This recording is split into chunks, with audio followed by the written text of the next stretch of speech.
সমস্যার মধ্যে আপনারা লা ইলাহা ইল্লাল্লাহর মধ্যে এই সমস্যাগুলো বুঝছেন। এখানে কি কি সমস্যা হচ্ছে? প্রথম, এইথিজমের সমস্যা। ঠিক আছে, মোরালিটি কে ঠিক করবে? এটাও আমরা ঠিক করব। কালচারের নাম দিয়ে এটাও আমরা, পলিটিক্সের মধ্যে দিন থাকতে পারবে, সবকিছু আমরা। তো এখানে বড় চ্যালেঞ্জ হয়ে গেছে। আমাদের ছেলেরা যখন কলেজ বিশ্ববিদ্যালয়ে যায়, বর্তমান ছেলেরা দেখেন না, ওরা আদৌ বিশ্বাস করে কিনা সন্দেহ। এবং এই জিনিসটা আমাদের গবেষণা অনুযায়ী আগামী 20 বছর পরে, যেটা ইংল্যান্ড আমেরিকাতে হয়, ছেলেদেরকে যদি জিজ্ঞেস করেন ধর্ম বিশ্বাস করো, ধর্ম I don't know whether I believe in or no, চিন্তা করতে পারবেন, এরা হেসে বলে I don't know, maybe, may না, মানে আমি জানি না আসলে আমি ধর্ম বিশ্বাস করি কিনা। চট্টগ্রামে থাকেন, আমরা আউলিয়া ইকরামের শহর, সেই কারণে আমরা অনেক কিছু থেকে বেঁচে গেছি। কিন্তু আমাদের এখানেও আপনি পশ এরিয়াগুলোর মধ্যে ছেলেদের লাইফস্টাইল দেখেন, এখানে আস্তে আস্তে আমরা সংকুচিত হয়ে যাচ্ছি। এটা আমাদের ধর্মের উপর আধুনিকতার, বিজ্ঞানের, দর্শনের সবচেয়ে বড় জায়গা এখানে করা হয়েছে। এরপরে মুহাম্মদুর রাসূলুল্লাহ সাল্লাল্লাহু আলাইহি ওয়াসাল্লাম কলমার দ্বিতীয় অংশের উপর এটা বড় জটিল এবং খতরনাক আক্রমণ। এই আক্রমণের মধ্যে একটা হচ্ছে তানকিসে নবুয়ত, আমার নবীর নবুয়তকে খাটো করা, ছোট করা, নবীর সাথে বেয়াদবির বাজারকে গরম করা, নবীর সাথে সাধারণ শব্দগুলো ব্যবহার করা, নবীর মা বাবা নিয়ে কথা বলা, নবীর জ্ঞান নিয়ে কথা বলা, নবীর সৃষ্টি নিয়ে কথা বলা, নেগেটিভলি পৃথিবীর কাছে প্রেজেন্ট করা, এটা একটা বড় সমস্যা। আরেকটা বড় সমস্যা হচ্ছে আলে বাইতে রাসূলের শানে বেয়াদবি করা। আরেকটা বড় সমস্যা সাহাবায়ে কেরামের শানে বেয়াদবি করা। আরেকটা বড় সমস্যা আউলিয়ায়ে কেরামের শানে বেয়াদবি করা। এই সামগ্রিক বিষয়গুলা, কাউকে আমরা কাদিয়ানি বলছি, কাউকে খারেজি বলছি, কাউকে রাফিজি বলছি, কাউকে শিয়া বলছি, মরকজ হচ্ছে আমার নবী সাল্লাল্লাহু আলাইহি ওয়াসাল্লাম। আপনারা এখানে এক ধরনের সমস্যা না, আমরা মাল্টিপল সমস্যার মধ্যে আছি। ঠিক আছে, এটা আমার নবী সাল্লাল্লাহু আলাইহি ইসলামকে কেন্দ্র করে। কেউ বলে আমার নবীর হাদিসের কোনো ভ্যালিডিটি নাই। আপনারা জানেন এই মুভমেন্টটা বাংলাদেশে কিভাবে বাড়তেছে? আপনারা হয়তো জানেন না, ঢাকা শহরের মধ্যে আমাদের স্কুলের, বনশ্রী স্কুলের পাশে, এরা এই স্কুলটাকে ডাউন করার জন্য যেই পরিমাণ টাকা খরচ করে ওরা স্কুল করছে, সবাই ওখানে চলে যাচ্ছে। স্বাভাবিক, আমি হলে আমি দিতে চাইবো অনেক স্পেশাস, আমাদের তো আর অত টাকা নাই, কিন্তু আল্লাহ পাক জানে তাদেরকে টাকা আসে কোত্থেকে। কেউ তো জানেও না, কারণ এরা যে আল্লাহ রাসূলের হাদিস অস্বীকার করে কেউ জানেও না।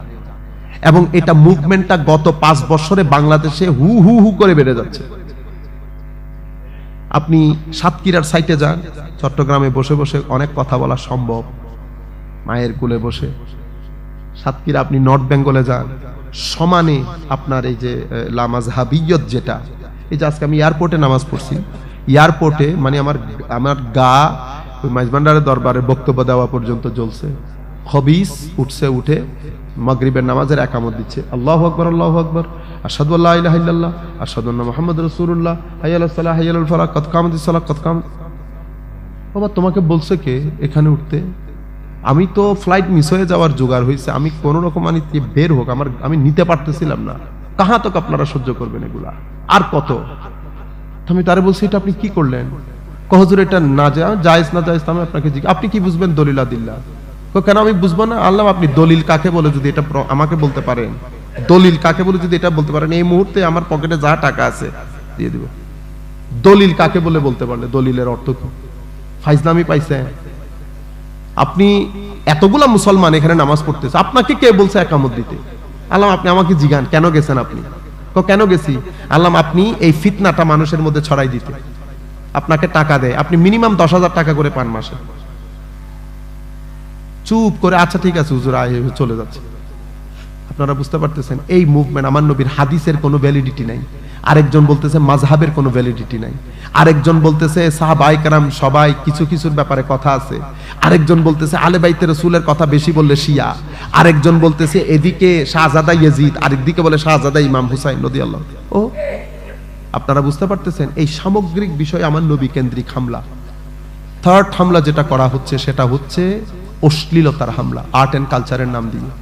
এখন আমাদের যুবক যখন সামনের দিকে আসতেছে, এই 3টা জিনিস সে ফেস করতেছে। আমার দায়িত্ব কি? হুঙ্কার মারা। আমার দায়িত্ব গ্রুপিং করা। আমার দায়িত্ব আমি বহুত বড় ঠিক এগুলা বলা। উম্মতকে বাঁচাইতে হবে না? 3টা জায়গার হামলা। তা আমি যখন রাস্তার মধ্যে নামবো, আমি এই চ্যালেঞ্জগুলো বুঝতে হবে। ঘরের মধ্যে সব কিছুর ওষুধ বানাইতে হবে, প্রেসক্রিপশন লিখতে হবে। আমি এই 3টা হামলাকে সামনে রেখে যদি প্রেসক্রিপশন দিতে না পারি, আমাদের ছেলেরা বাঁচবে না। এরপর আপনি বুঝতে হবে না আমি যে কথাগুলো বলতেছি আমার ছেলেকে আমি কানেক্ট করতে পারতেছি কিনা, সে আমার কথা বুঝতেছে কিনা, আমি যে বিষয়ে কথা বলতেছি এই বিষয়ে আদৌ তার কোনো ইন্টারেস্ট আছে কিনা। আপনারা বুঝতে পারতেছেন? আপনি না মনে করতেছেন বেটা আপনি বহুত কিছু, কিন্তু সোসাইটি আপনাকে বহু কিছু মনে করতেছে কিনা, you have to count it, you have to consider it. কারণ এখানে আমাদের ম্যাক্সিমাম লোক হচ্ছে রেশনাল লোক, কলেজ ইউনিভার্সিটিতে পড়া। আমি ট্র্যাডিশনাল লোক। আমি যখন রেশনাল লোককে কানেক্ট করতে চাইবো, আমি তাদের ভাষায় তাদের সাথে কথা বলতে হবে।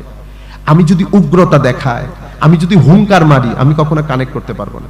কিন্তু আমি যখন তার সামনে আসবো, আমি এই 3টা জিনিসকে নিয়ে সামনে যাইতে হবে। সামনে গেলাম, ভাষা কিরকম হবে আমার? আমি যদি হুঙ্কার দেই, মনে রাখবেন আমাদের দায়িত্ব কাউকে হেদায়ত করা না। আমার দায়িত্ব আমার নবীর পক্ষ থেকে আনিত হেদায়ত মানুষের টেবিলে রাখা। সে ইচ্ছে করলে খাবে, সে ইচ্ছে করলে খাবে না, এটা তার বিষয়।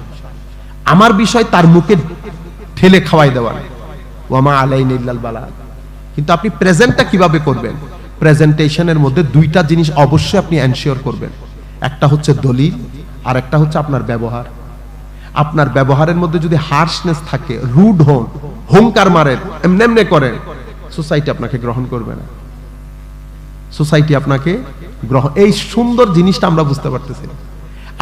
আপনি মাথায় রাখবেন, আমি যখন কথা বলতেছি তা আমার কথা শুধু এক ধরনের মানুষ শুনবে না। তো বাংলাদেশে যত কোটি মানুষ, আমি সবাইকে অ্যাড্রেস করতে হবে। আমি জানবো যে এখানে মুসলমান, এখানে এই ধরনের এই মেন্টালিটি, এই মেন্টালিটি, এই মেন্টালিটি। আমাদের নঈমী সাহেব হুজুররা, জালাউদ্দিন আল কাদিরুল্লাহ হাশমি সাহেব হুজুররা যখন তকরির করতেন, জাফর আহমদ বদরি সাহেব হুজুররা যখন তকরির করতেন, আল্লামা আবেদ শাহ মুজাদ্দিদ সাহেব হুজুররা যখন তকরির করতেন, আমাদের ওয়াহাবি ভাইরা শুনতেন না? রাস্তার মধ্যে দাঁড়ায় হলেও শুনতেন। কেন? ও লাখ ইখতিলাফ, কিন্তু কথা তো যেগুলো এলমি বলবে সেগুলো কিতাবও পাওয়া যাবে না। আপনারা বুঝতেছেন? আমরা চাচ্ছি সেই জামানা। আপনি আমার সাথে ইখতিলাফ করেন, কোনো অসুবিধা নেই, কিন্তু এতটুকু আপনি নিয়ে যাবেন যে আমি কিছু জানি এবং আপনার লাভ হচ্ছে। এটার মাধ্যমে আপনি মেইন স্ট্রিম সোসাইটিকে কানেক্ট করতে পারবেন, অ্যাড্রেস করতে পারবেন আপনার ভাষার মধ্যে।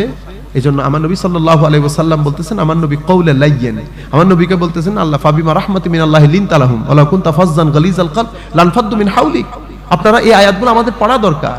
হাবিব, আপনার উপর আল্লাহর বড় দয়া, আপনি অনেক জেন্টল, অনেক ভদ্র, অনেক নম্র। আপনি যদি কঠিন, কর্কশ, রুড হতেন, কেউ আপনার আশেপাশে আসতো না। এই জন্য আমার নবী সাল্লাল্লাহু আলাইহি ওয়াসাল্লাম হাদিসে পাকের মধ্যে বলেছেন, ইন্নাল্লাহ ইউহিব্বুর রিফ, ইন্নাল্লাহ রাফিক ইউহিব্বুর রিফ। আমার আল্লাহ অনেক জেন্টল, নম্র। আমার আল্লাহ নম্রতাকে পছন্দ করেন। ওয়া ইউতি আলার রিফ, এবং নম্র মানুষকে অতটুকুন দান করেন যেটা আল্লাহ কর্কশ, কঠিন প্রাণের মানুষকে দেন না। এবং যাকে আল্লাহ নম্রতা দিয়েছেন, পুরা খাইর বরকত তাকে দিয়ে দিয়েছেন আল্লাহ। যে ব্যক্তি নম্রতা থেকে বঞ্চিত, সে সমস্ত ভালো আমল থেকে, ভালো খাসলত থেকে বঞ্চিত। এটা আমার নবীর হাদিস। আপনি যখন, এই জন্য আমার নবী বলছেন ইয়াসসিরু ওয়ালা তুআসসিরু, মানুষকে যখন দিন ধর্মের কথা বলবা সহজ করে দিও। বাশশিরু, সুন্দর সুন্দর কথা বলো। ওয়ালা তুনাফিরু, মানুষের ভিতরে ঘৃণার উদ্রেক করিও না। আপনারা বুঝতে পেরেছেন? তো যুব সমাজের সামনে এই 2-4টা বড় সমস্যা। তো একটা সমস্যা তাদেরকে লা দ্বীনিয়তের দিকে নিয়ে যাচ্ছে, মানে দিনহীন জীবন। আরেকটা সমস্যা তাদেরকে অশ্লীলতার দিকে নিয়ে যাচ্ছে। আরেকটা সমস্যা তাদেরকে লা মাযহাবিয়তের দিকে নিয়ে যাচ্ছে। আরেকটা সমস্যা তাদেরকে আমার নবী সাল্লাল্লাহু আলাইহি ওয়াসাল্লামের দুশমনে পরিণত করছে। শিয়াইজম সেটা একটা সমস্যা, খারেজিয়ত সেটা একটা সমস্যা, লা মাযহাবিয়ত সেটা একটা সমস্যা, এইটিজম সেটা একটা সমস্যা। আমরা যদি সব ইজমগুলোকে স্টাডি না করি, মেন্টালিটি না বুঝি, এবং এটাকে তুলে ধরার জন্য আমি অমুক খারাপ বলবে, কেউ শুনবে না। আমি পরিপূর্ণরূপে জিনিসগুলা শুনে বাজারে এসে মানুষ বুঝে মতো কথাগুলো বলতে হবে।